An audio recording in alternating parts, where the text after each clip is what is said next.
Які зміни в армії, просто на ваших, на твоїх очах, от з тебе почнемо, які зміни відбувалися і відбулися?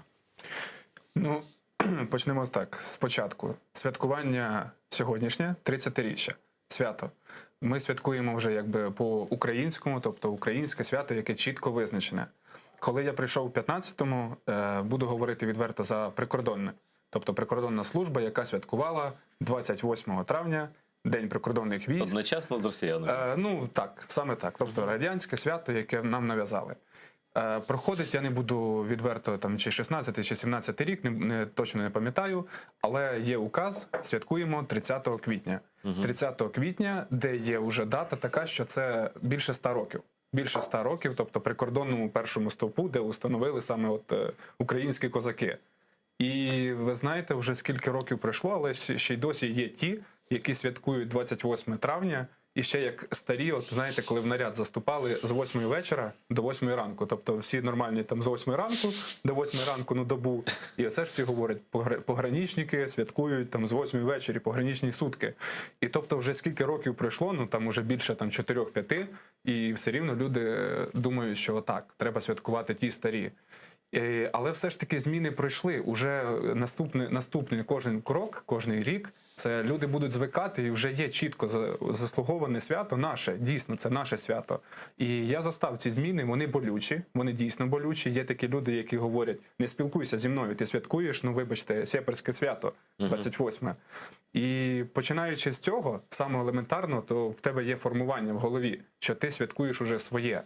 І з того вже починається вже вся служба, починається все відношення до всієї служби взагалі в армії. Коли ти знаєш свої чітко свята, коли ти знаєш, будемо говорити відверто, своїх героїв і кому поклонятися, якщо можна це назвати. Знаєш, у нас, на жаль, напевно, бо війна взагалі гірша за мир, але за фактом в нас багато вже героїв новітної історії. Так, і вони, ну, наприклад, Олександр Матіш, який до вас був у цій студії, він сказав, що да, його складно бити. Бо така... Скоріше він не обійде. Так.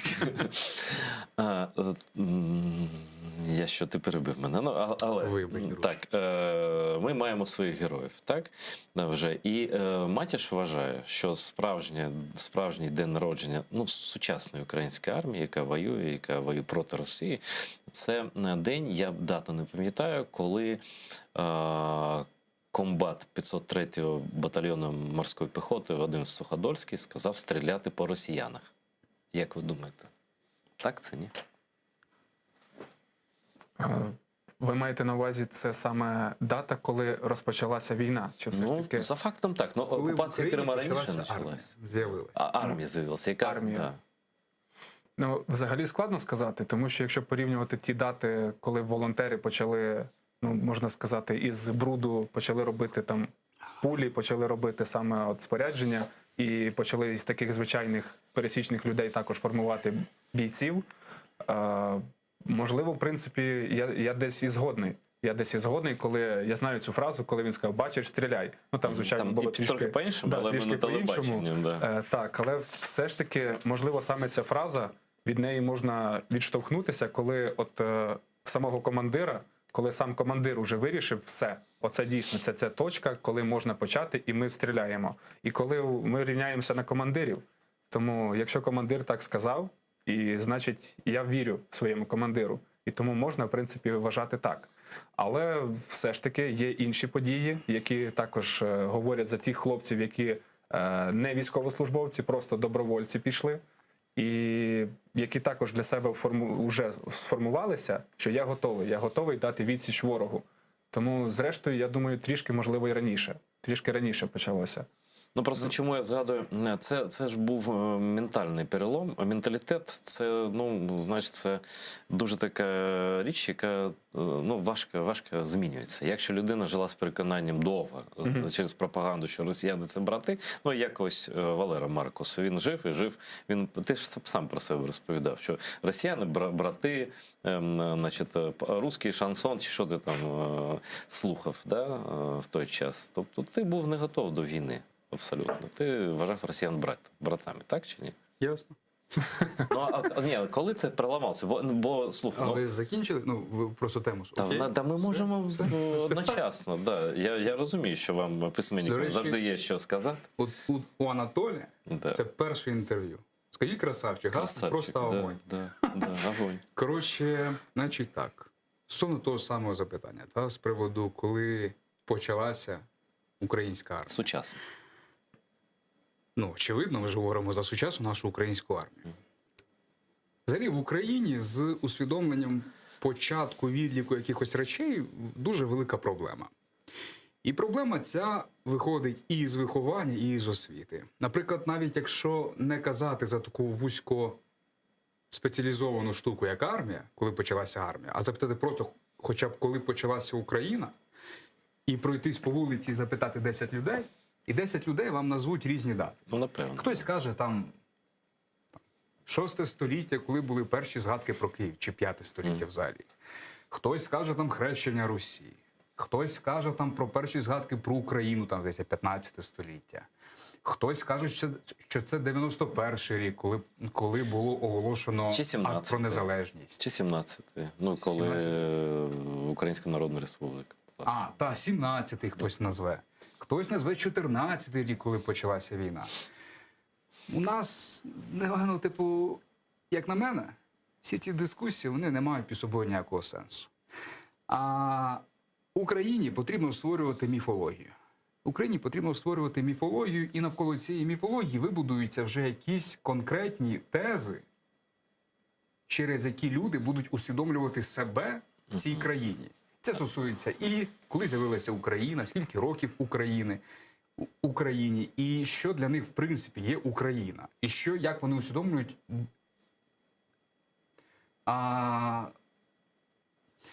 громадянство своє, що воно для них є. Бо, от, наприклад, якщо запитати у американця, типу, коли з'явилися США, ну, я впевнений, що там більшість скажуть, що це там 1776 рік, так, коли там вони проголосили акт проголошення незалежності. Або максимум, ну, ще на крайняк, може, відсотків 20 скажуть 1787 рік, рік прийняття Конституції. Але плюс-мінус ось, два варіка. Але з Обама, скоріше за все, будуть згодні всі. В Україні цієї одностайності немає. І немає саме тому, що у нас немає власної міфології сучасної. І поки її немає, ну, на часі ми зараз в процесі її створення. Поки її не буде, поки не буде цього кістяка, цієї бази,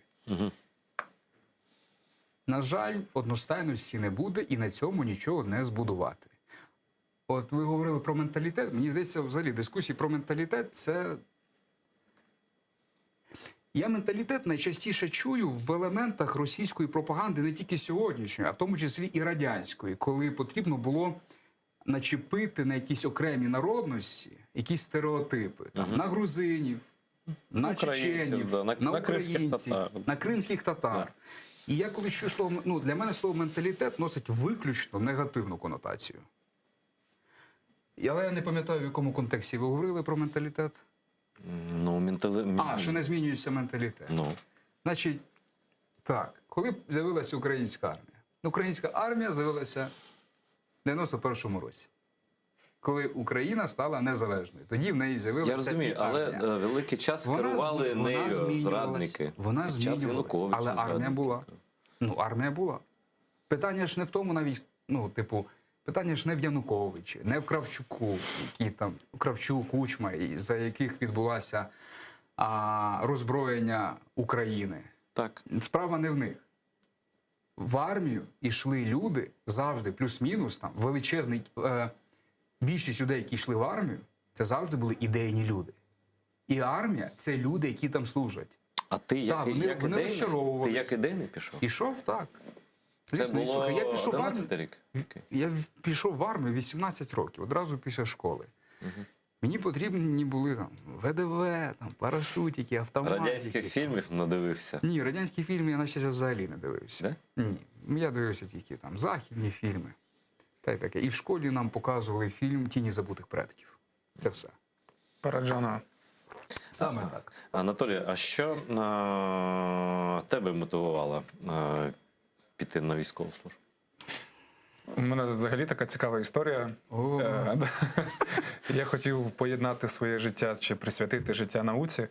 Я за фахом викладач географії. О, Боже мой. Так, навіть поступив в інститут гідробіології ГНАН, хотів вивчати Чорнобильську зону. І от все дуже так, ви знаєте, от я фанат був. Мені це подобалося. Екологія? Чогось Ну, такого? радіобіологія. Радіобіологія. І от все круто, тут приходить 14-й рік, Майдан. І от саме 14-й рік я вважаю становлення не тільки як української армії, українських взагалі військових, а й себе. Я в 14-му я зрозумів, що я хочу. А скільки років? Було тоді? Тоді було скільки?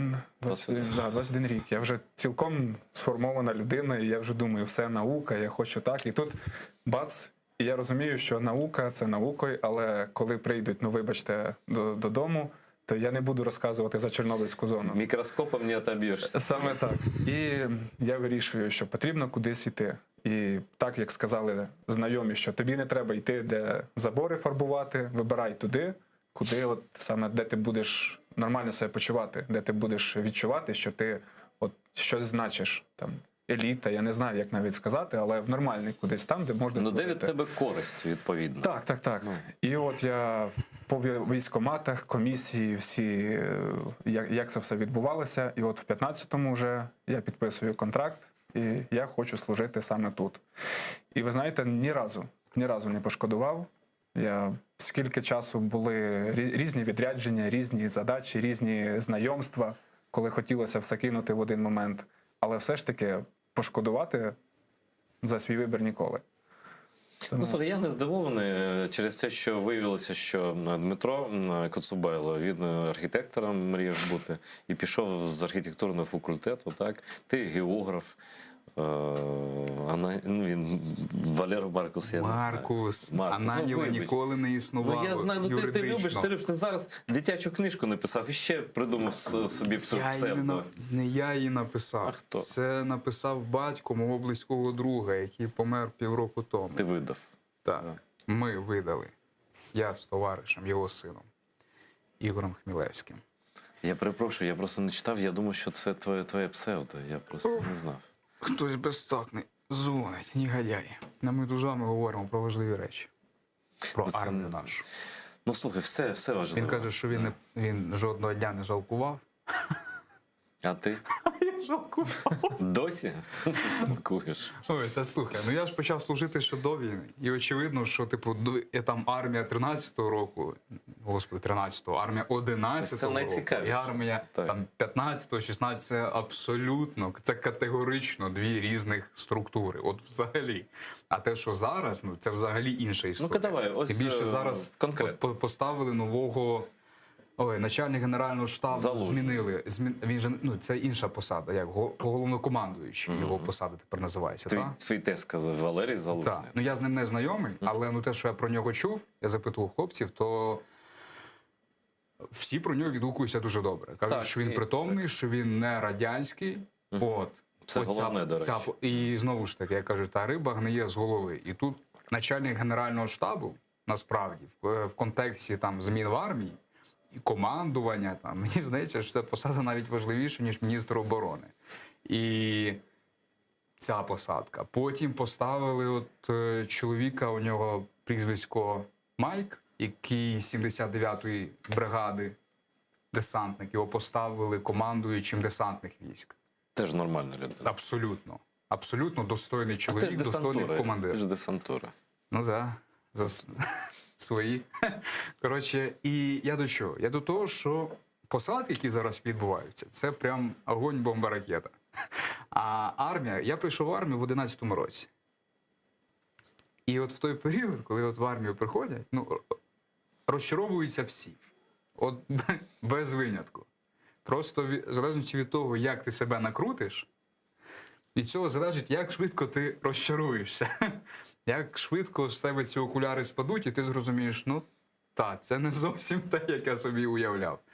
І от я прийшов, коли в армію, Десна, учебка, казарма. І вже тоді я почав щось підозрювати. У нас прийшло десь під 300. І за перших 3 дні з 300 залишилося 180 людей. От. Тобто прям відсіювали жорстко.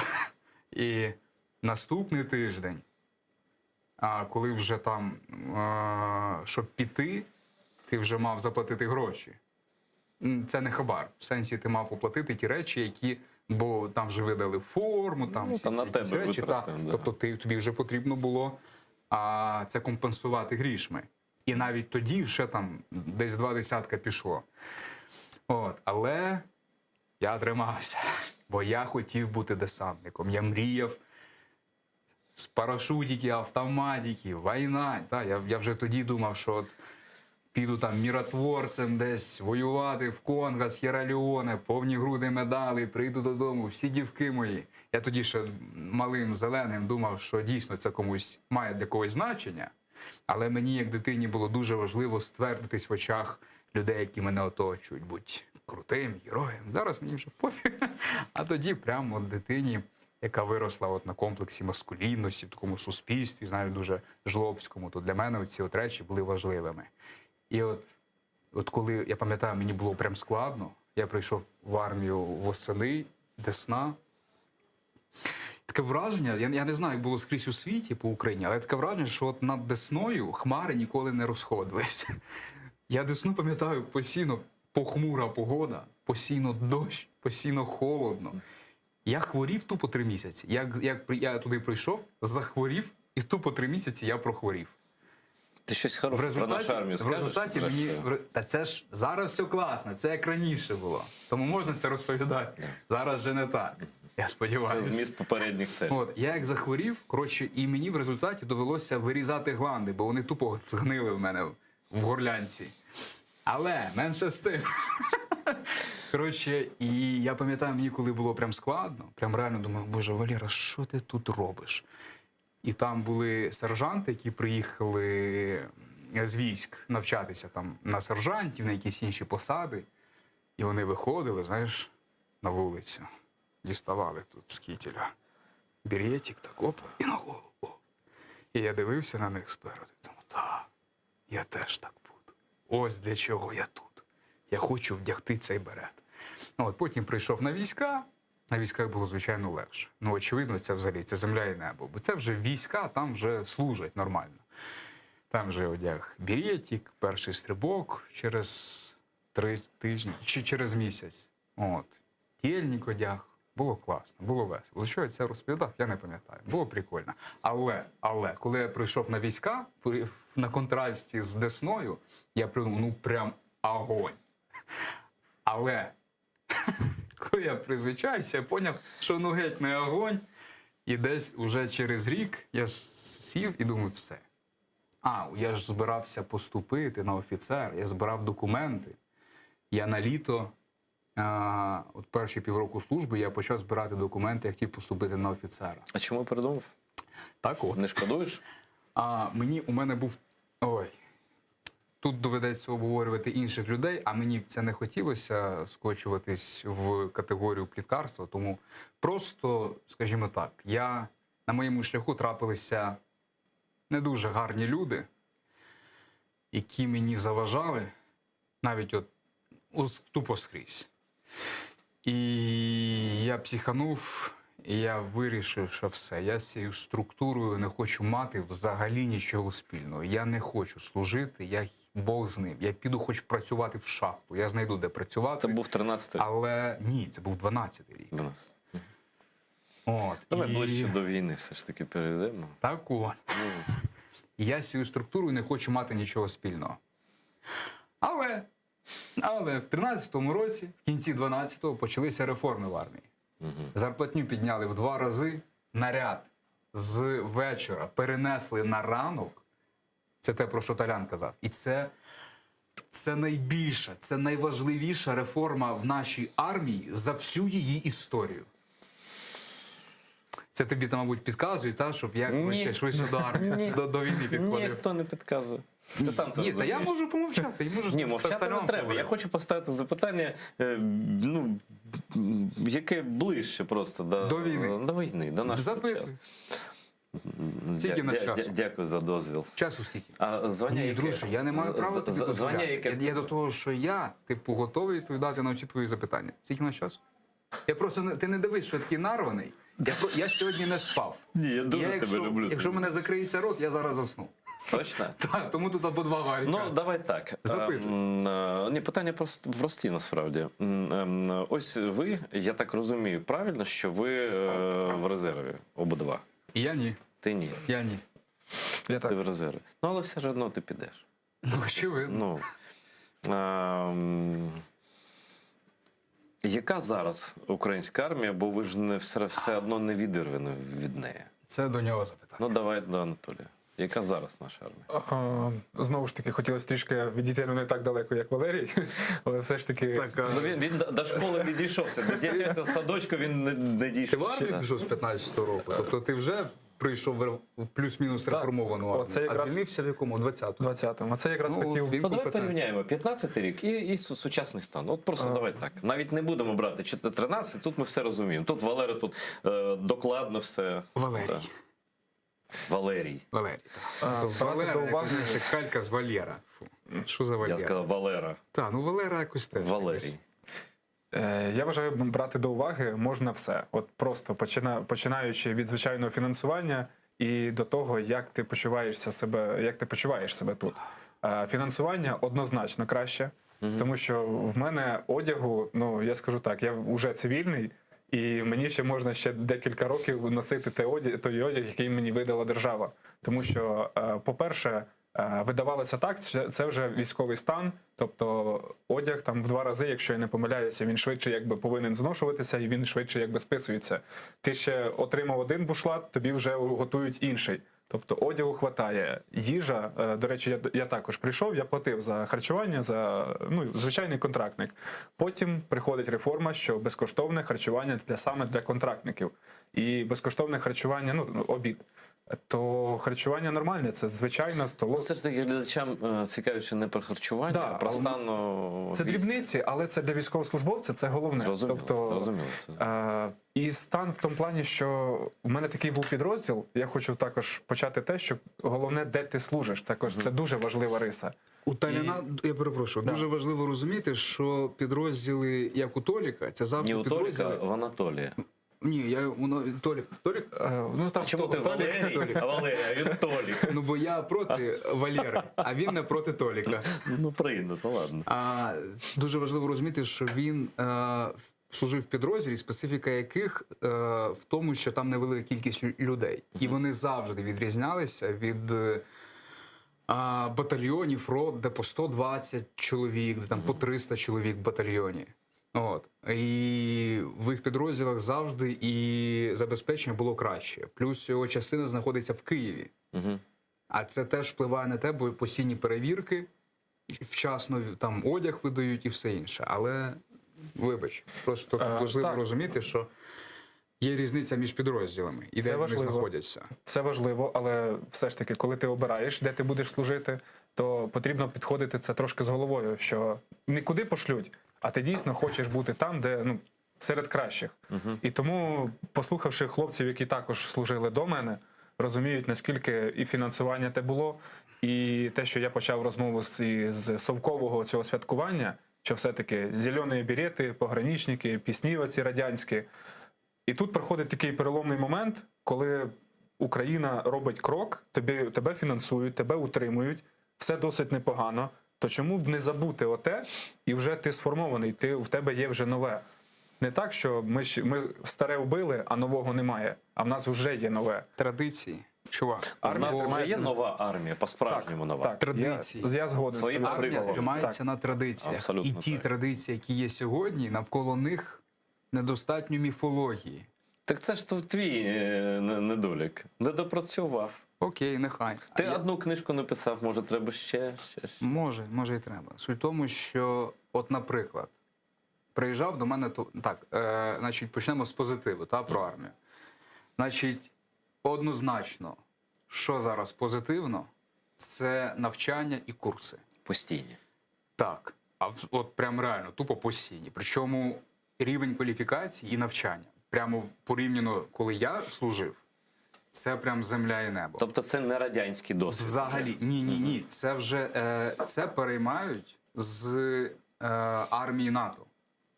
Тобто, от в плані кваліфікованої підготовки солдатського, тобто там рядового, сержантського складу, це прям ого-го. Прямо, прям дуже круто. Буквально до мене товариш приїздив 3 дні тому, а він служить в ЗРП Черкаського гарнізону. Угу. До речі, передаю привіт. І він буквально там кожні декілька місяців чи кожні півроку привозить до Києва, в Десну, він іде ще через Київ, а нову там кількість рядових на навчання. Плюс сам постійно їздить. Рядових, до речі, це Так. не сержанти, навіть рядові. І плюс сам постійно. Тобто, і, що дуже важливо, у нас з'являється інститут сержантів. Ось. У нас навіть є головний сержант батальйону. війська.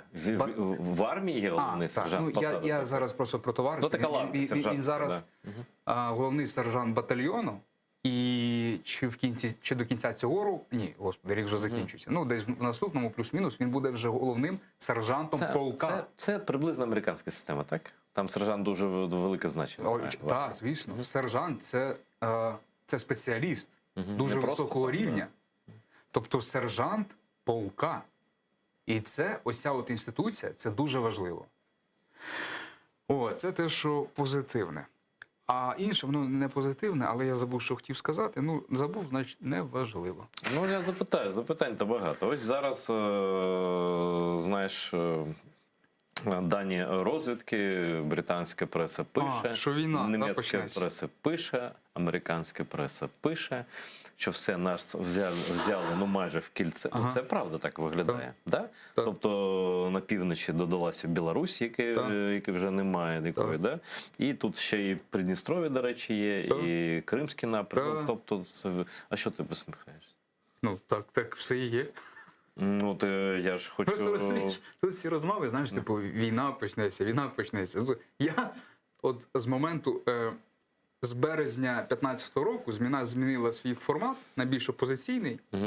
І от з тих пір я сиджу і чекаю повномасштабного вторгнення.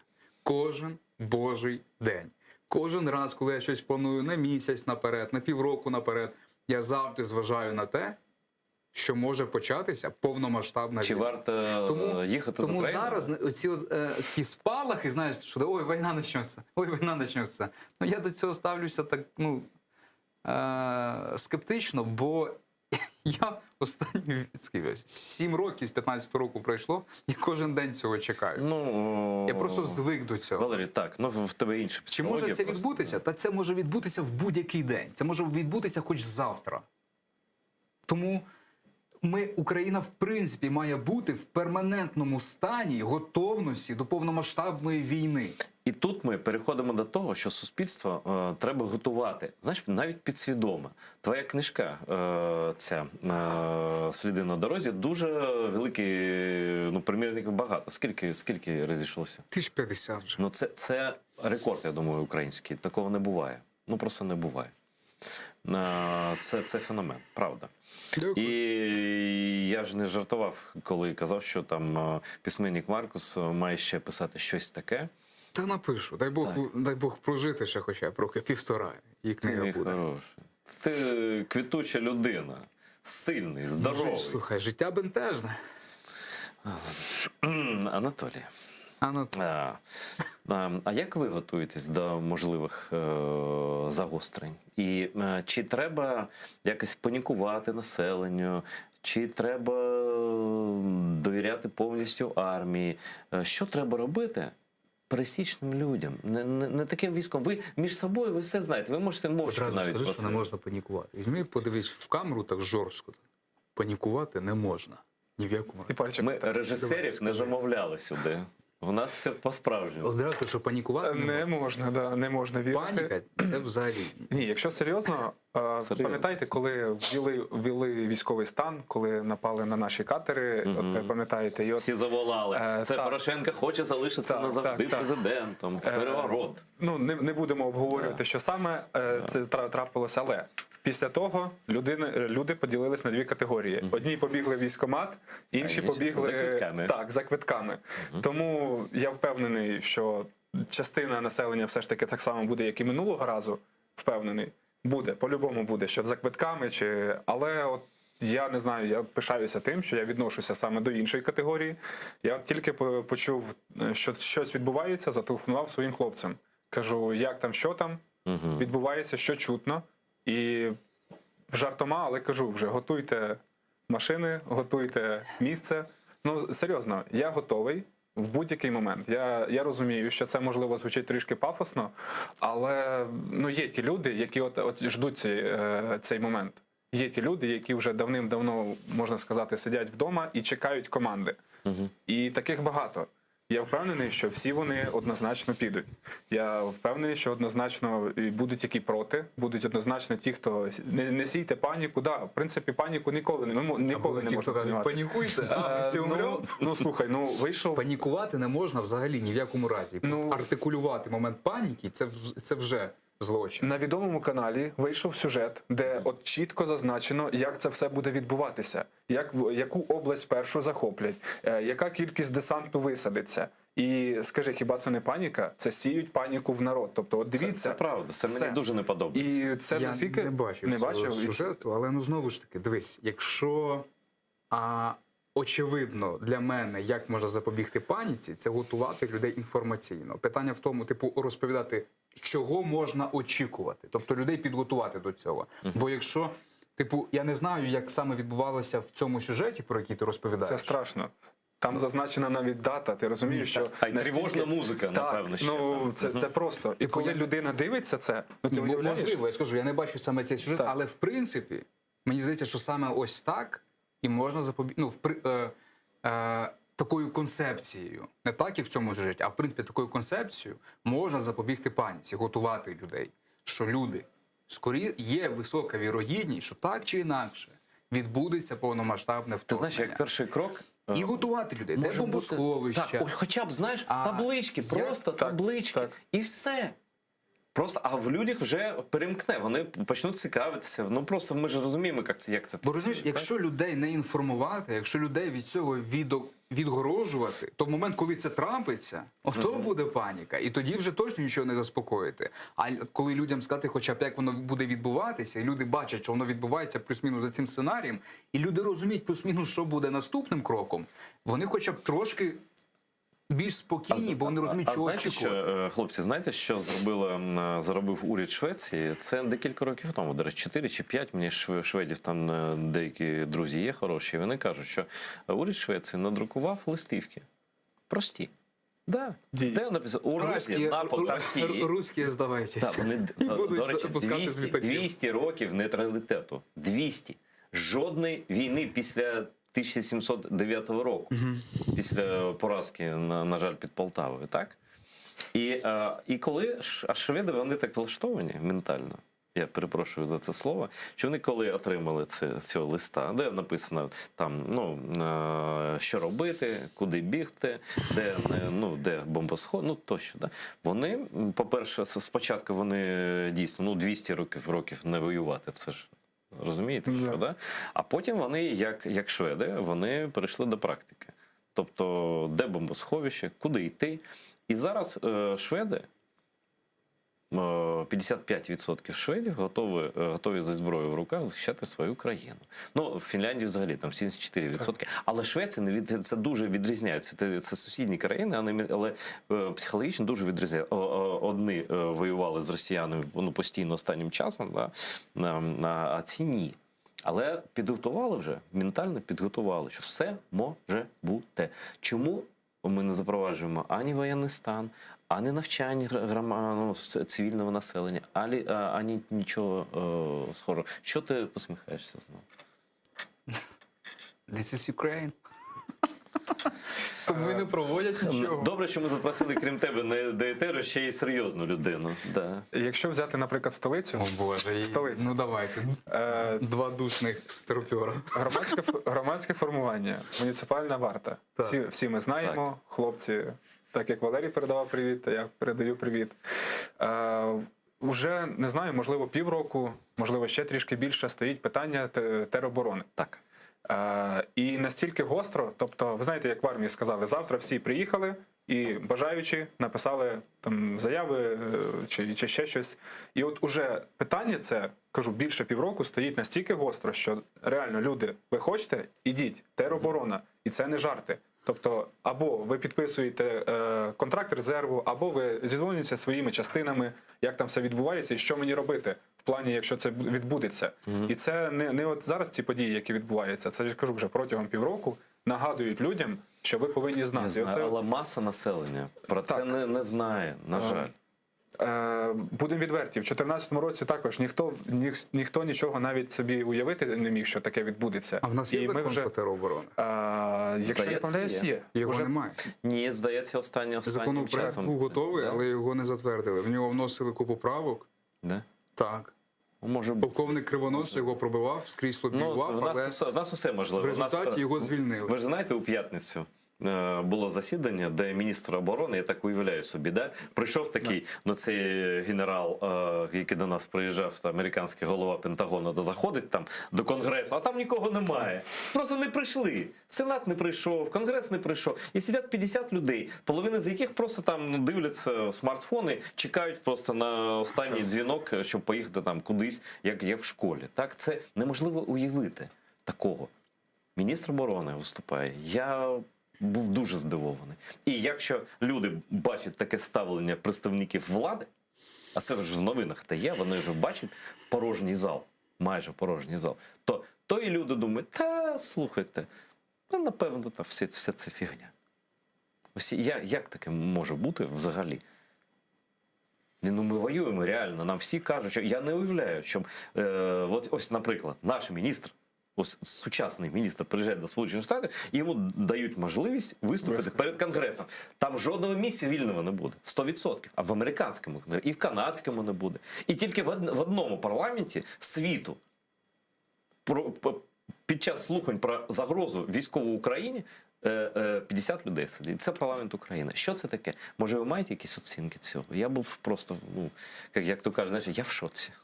Але це не смішно. Ну, не цим єдиним славиться якби зараз і ситуація, і уряд, і все. Тому якби це було єдина ложка дьогтю в бочці меду, то можна було б дивуватися. Але зрештою, ну, так є. Наш парламент?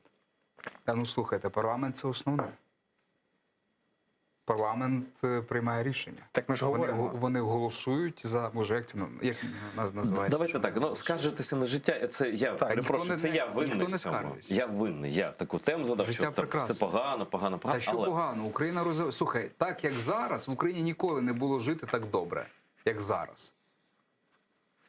ти в Україні в якусь партію, В Україні ніколи не було так багато українців, це правда, як сьогодні. це правда. Ніколи в Україні не була настільки велика маса критично мислячих українців, які себе абсолютно свідомо називають громадянами України, Слухай, усвідомлюючи відповідальність, яку це несе. А вгадай, скільки українців за результатами соцопитувань готові зі зброєю в руках захищати свою країну? Достатньо. Ну, Я не знаю. Да, 62%. 62%. Це навіть більш, ніж достатньо. Ну, може, хто і бреше, але все... Слухай, я не знаю, знаєш, типу, якщо дійсно Росія почне повномасштабне вторгнення, типу, очевидно, Росія набагато більш, і армія потужніша за Україну, як мінімум, в контексті кількості військовослужбовців Ну, більше і маси кількості військової техніки. Але, ну, очевидно, по-перше, це ми в обороні, по-друге, ми не на чужій землі. Ми у себе вдома. І за ці всі 8 років війни у нас величезна кількість людей, які відвоювали, просто відслужили. А міста, той самий Харків, Київ, вони дуже добре захищені. І в контексті ПВО, і в контексті від наземних атак. В Харкові це взагалі це військове місто, там, господи, там купа військових навчальних закладів, там танкісти, там, А тобто там президент тисячі. сьогодні там не випадково. А? Президент сьогодні там не випадково. Зеленський Ну, туди слухай, поїхав. мені здається, що якщо дійсно почнеться таке вторгнення прям з усіх сторін, то Харків точно буде в числі тих міст, які атакують. Я не знаю, на Ну, що це вони найближче велике місто Я- до Росії, Ну, типу, скільки там кілометрів 40. до кордону? напевно. 40-60, 40. ось так, 40-60. Я просто в Крим їздив час. Очевидно, що типу почнеться там зі знищення ПВО і зі знищення летовищ. Ну, вони будуть але типу намагатися. командних пунктів, але ну, типу, як вони збираються брати Харків? Чесно, я не уявляю. Це буде таке м'ясо. Знаєш, я просто точно знаю, хлопці, що нашу програму просто от і до, від і до пишуть на російському телебаченні. Це Хочу серйозно. передати привіт передавай. пану Шейніну. Буду радий зустрітися знову. Десь на нейтральній території, друже. Я скучив. До речі, передай, якщо він досі в Іспанії, то ти можеш відправити друга, який може повторити. Можемо повторити. Це Валерій наш Маркус про такого так званого як його? Шейні. Шейнін, це один з пропагандистів російських, якому подивився в очі Валерій Маркус. І не побачив там мир. І не побачив там мир. Да. Так. Загалом, якщо, не дай Бог, дійсно це трапиться, я думаю, все буде добре. Тобто ти росіянам не заздриш у цьому випадку. Слухай, втрати будуть величезні. Це, з обох це ж не сторін. жарт. Це будуть десятки тисяч вбитих в першу ж добу. Можливо, я не переживу першої доби. Тому я дивлюсь на це не в контексті свого особистого добробуту. Угу. Але і в мене дуже величезні сумніви, що їм вдасться взяти Україну. От просто величезні сумніви. І навіть якщо в найгіршому випадку там взяти якісь міста, у них просто не буде достатньо сил, щоб ці міста втримати і тримати. Там Київ, Харків, Одеса. А як ти думаєш, вони досі вважають, ну через свою пропаганду, що тут на них чекають з караваями? Їх чекають з караваями ті, на чию точку зору можна не зважати. Угу. Ось то це важливо. Більшість людей, яких називають ватниками, це з категорії кімнатного ватанізму. Угу. Вони кричать і щось говорять до тих пір, поки проти тебе не стоїть хтось з палицею чи з автоматом, чи коли за відстоювання своєї малоросійської позиції Треба чим сплатити, щось да. зробити доведеться. І тим більше пожертвувати. Тобто ти таких бачив на Слухай, Донбасі? Да. Більшість людей, які виходили там за Росію, матушку в Донецьку і Луганську, на сьогоднішній день живуть вже в Росії і в Україні, але не на території підконтрольній російським військам Це точно. Донецької і Луганської області. Оці всі крикуни, вони в першу чергу розбігаються. На них можна навіть не зважати Це як похибка статистична, з точки зору партизанських якихось дій. Вони на це не здатні. Здавати позиції, щось там просто порити, так, це очевидно буде. Але в плані якогось силового протистояння, якогось дієвого підсилення російських військ, ну на це там десь закласти бомбу, там замінувати міст. Та ні, господи. Більшості цим людям, якщо дадуть пластид в руки і сказати, іди там замінуй міст, він по дорозі, все, що в нього є всередині, вийде, він кине цей тротіл і піде, не знаю, збере речі і поїде в Угорщину чи в Польщу збирати полуницю. Ось така думка Валерія Маркуса, який готовий до війни. Що значить щоденно. готовий? Чувак, до цього неможливо Ну, підготуватися. я ж цитую тебе, вибач. Ти сам сказав декілька хвилин тому. Я сказав, що у випадку чого я піду. Це не значить, що до цього не можна підготуватись. Але Слухай, я бачу, вдома все є, 14 все лежить на місцях. Да?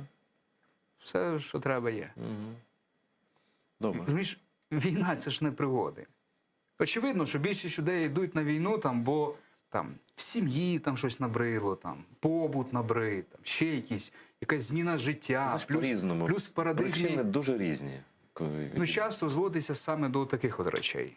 Якось змінити своє життя, стати героєм, там, Але послужити. війна вже по тому своїм речі. правилам І іде. дуже величезна кількість людей йдуть себе і накручують до якихось геройських речей, до якихось подій, які вони там побачать, очікують побачити. І от коли мобілізація була перша в 2014 році, хлопці, які прийшли, типу, я пам'ятаю, загалом, от на конкретному прикладі, був чоловік, прям такий накручений. Він бронежилет взагалі ніколи не знімав, прям був готовий, постійно про це говорив. Перший обстріл, весь окоп обриганий. І від нього користі вже немає ніякої. Він не дієвий, він там йому погано. Тобто психологічно зламана людина. Питання не в тому, ні. Питання в тому, що коли кажуть, що я там готовий до війни, я хочу на війну і тому подібне, насправді люди не усвідомлюють, про що вони говорять. Він може думати, що він готовий. Насправді ні. Але коли він побачив все це навколо себе, його картина світу просто розсипеться як картковий будинок. Він навіть не усвідомить того стресу, який у нього буде всередині. Це просто буде шматок м'яса з мозком всередині, Причому який він буде... навіть не винен у Який цьому. буде ні, бо він жив в такому суспільстві, бо він на стереотипах, на максимально примітивних речах збудував свою картину світу, свою систему цінностей, систему моральних орієнтирів. Він тоді приходить і все розвалює. Ви знаєте, що я бачу, що хочу вже час. сказати? Ні, я хочу сказати, що всім ще є час і цивільним, і будь-яким, і чоловікам, жінкам, дівчатам, хлопцям просто перечитати книжку, скачати це дуже просто, навіть з інтернету «Сліди на дорозі». Там В інтернеті немає. немає, да? Ще Значить, немає. купи. Буде тільки через 2 місяці. Справжній це жанр реаліті. Просто ось це по-справжньому все. Це була промова Валерія Маркуса. І останнє слово ми даємо Анатолію Гольосі. Теж можеш звернутися до кого хочеш. Ну, якщо чесно, навіть не можу сказати, навіть не отак одразу до кого можна звернутися. Просто хлопцям із Дозора всім вітання. Чекайте. Я вернусь. Звучить як «Жді мене». Але серйозно, якщо так взяти, от я хотів так трішки втрутитися у вашу розмову. Є сценарій 14-го, і люди вже побачили, що таке от окуповані території, і як буде населення на території України, як буде не співпрацювати, як допомагати нашим військовим. Тобто вже зрозуміли, хто така Україна, хто такі росіяни. І тобто люди вже десь там зробили Немає вибір. ілюзій просто Так. у багатьох. І відверто, що хоч як би там от Валерій говорить, що він кричить, да, там за Рашку, за все, але об'єктивно він краще допоможе Україні, тому що краще тут, як там не було, але краще так. І, до речі, фраза, от я пам'ятаю, за кордоном зустрівся з чуваком, він з Осетії, і його фраза «ліж би не війна». Я питаю, а чому ви залишили там і сюди приїхали? Він «ліж би не війна». А для нас оце ця фраза «ліж би не війна». Знаєте, ото хай би хто хоче, яка різниця. І зрештою для людей, от, мабуть, дійсно, поки грім не вдарить, ото поки не перший снаряд чи перший постріл, все. У людини всі от ілюзії просто зникають. Так само для звичайного населення. Тільки щось почнеться, вибачте, на території України, де на конкретній території, яка не окупована, люди вже зроблять зразу вибір сходу. І це буде величезна, колосальна допомога. Я вірю в те, що от все буде настільки, як сказав Валерій, все буде добре. Так, все буде добре. Як мінімум, всі ми помремо рано чи пізно. Не без того. Наш письменник Валерій Маркус має своєрідне почуття гумору. Англійське. Але добре почуття. Добре. Дякую, Анатолію, дякую, Валерію, за те, що ви Точно мені прийшли. вдячний. Ну, типу, я щиро не вдячний. зіпсував ефір? І хороший.